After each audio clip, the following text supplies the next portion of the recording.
up next is the Captain and Tennille with a little Muskrat Love. And the song is exactly what the title is. It's a song about two muskrats in love. Named Susie and Sam are the muskrats in question, apparently. And they whirl and they twirl and they tango, singing and jinging a jangle, floating like the heavens above. Looks like muskrat love. She's kind of hot, right? Well, Tony Tennille. yeah, she a little bit. She's kind of hot. A couple other things quickly. Yes, please. Even she hates this song. You can look at the way she stares at the captain because she knows what's about to happen. Yeah. And in the 70s, it was the advent of more risque content, correct? And so were people willing to get their freak on to the point where even just talking about Muskrat Love, you're like, yeah, give me some, I want some Muskrat Love. Like, I know there's Sex Machine and people are going to the theater to see Deep Throat and all the other stuff, Devil Miss Jones, but you know, it really gets me going. Muskrat Love. Play some of that sweet, sweet Muskrat Love on the synth for me, Captain. So yeah, now Daryl goes to his synth and makes muskrat noises, but since he's on live television, he does a little muskrat routine. May I also say, he does have his freaking hat on. How do I know he's a captain? He could be any other dude for the synthesizer at this point.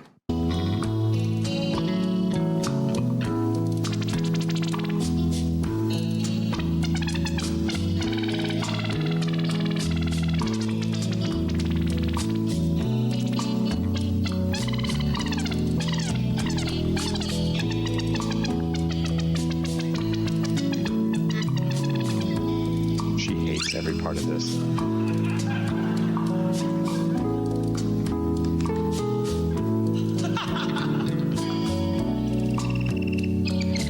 Oh, we had to bring the muskrats back. I get it. And they whirl and they twirl and they tango. Point of parliamentary. Yes, please. Parliamentary procedure. As again, if what is happening during the synth solo is what I think is supposed to be happening because it is Muskrat Love. Why would one stop in the middle and run away and then have to be called back to finish the muskrat coitus?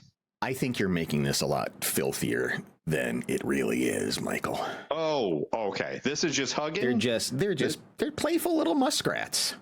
Okay. And So they're just doing their little, I think they're doing like a mating. I don't look. Why are we trying to parse this out? They're jingling and they're jangling and they're dingling and they're dangling. Yeah. And they ran out the door.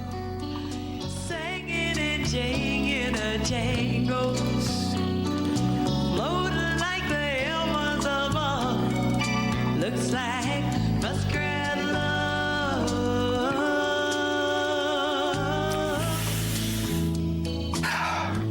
It was huge. It was a huge song. What happened first, though? Did Ding Dong dingle and dangle with the synthesizer and make weird sounds and go, oh, that's Muskrat Love, and then they wrote the song, or did they write it first and then the Muskrat sounds?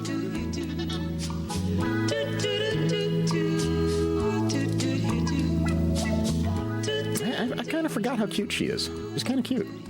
For a 1970, she's got that feathered hair and she's got the Florence Henderson thing going on a little bit.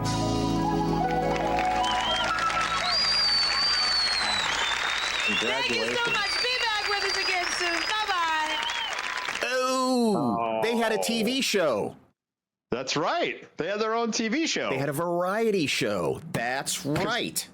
Because who didn't back in the 70s? I forgot about that. And they didn't have the budget to actually bring out puppet muskrats? Come on. We don't have time because there's so much going on in the show today, but there is another Muskrat Love video out there with people dressed up as muskrats. We'll get into it some other day. Okay. Yeah, that'll be a callback. Yeah. As we go through this list of the 10 worst songs from the 70s here, Mike and Molson Mangle the News from AOL. So we go from Muskrat Love to what may be the byproduct of Muskrat Love, You're Having My Baby by Paul Anka. The creepiest song about fathering a child in the history of creepy songs. Well, and just from again, remember, we're in the 70s. We're in the middle of the female revolution. Women's liberation is going on right now. And so you've got a song where the lead character in the song is saying, you are having my baby. No, not our baby. Right. My baby. And the side character, Odia Coates, who comes in and starts to sing, goes along with it. Yes, I'm having your baby. Your baby. Weird. Freaking weird. Are you going to be the one changing it in the middle of the night, you a-hole? See it showing. Oh, the seed inside you, baby. Do you feel it growing? I can't with that line. I can't with that line. I cannot. God, the seed inside you, baby, do you feel it growing? I cannot handle that line. All they need to do to stop teens from ever having sex again is to play this video in a sex ed class and play just that line. Yeah. The seed inside you is growing, and everyone will be immediately turned off. Oh, God. Oh, the seed inside you, baby. Do you feel it growing? I just Are you can't. happy in knowing that you're having my baby? I'm a woman in love and I love what it's doing to me. He won't even look at her. Having my baby. I'm a woman in love. So here's what's crazy. What's about to happen in the next verse, as if it's not crazy enough, is he says, you could have had an abortion, but you didn't. What? Okay. I guess I don't make it past the seed part. I know. Because it creeps me out so much that I didn't know there was that dramatic turn. No, that's in why. this shit sandwich of a song. That's why I picked this up in the middle. Because in the next segment of the song, he says, you know what? You could have just completely thrown it away, but you didn't, and that's pretty awesome. Keep it. Going through me. Didn't have to keep it. Wouldn't put you through it. You could have swept it from your life, but you wouldn't do it. No, you just wouldn't do it. And you're having my baby. What a lovely way of saying how much you love me. Well, you're having my baby. It's all goofed. I mean, oh God, what a great way to say how much you love me. Love me. You're having my baby. Well, first off, what I knocked you up. It seems like this is unplanned. Oh, yeah. And what a lovely way for you to show you love me, because I didn't take the proper precautions, but you decided to keep it. And God, man, that makes you love me. That seed inside you is growing. Gross. And he doesn't know how to wear a belt. No, that's way too high. Or button all his It's buttons. not on his pants. It's outside of his shirt. It's not? I've swept it from your life, but you wouldn't do it. No, you just wouldn't do it.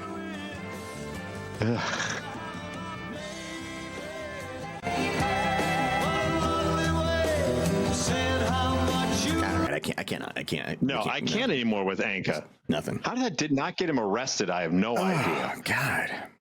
Next on our list of crap songs from the 70s, the top 10 worst ones, according to AOL, is Convoy by CW McCall. Okay. I'm sorry. Right off the bat, I just came back from the webpage to see this. how do you make yourself look like a lamer John Denver? Like, yeah, he is. He's like a dollar store John Denver. he is. It's like the generic John Denver. It's like, like it's like G.I. Jim instead of G.I. Joe. Like I couldn't afford the John Denver album, so here's CW McCall over here. What do you want to be for Halloween, CW? I want to be John Denver. Here, throw this on. I want to be a combination of John Denver and the smaller brother from Smokey and the Bandit. So Paul Williams. That's what it looks like. It looks like does. John Denver and Paul Williams had Muskrat Love, and CW McCall came out. Okay. Jesus Christ. Now, this is one of two. This is one of two songs on this list that the stars perfectly aligned. There was this small window of time where everybody had a CB radio. Right. And talking to truckers was the coolest thing you could possibly do. It lasted for maybe, I don't know, 2 months, and then it just stopped. But right in the middle of that, he writes this song about a convoy of trucks. Yes. That's about to bust through a toll booth.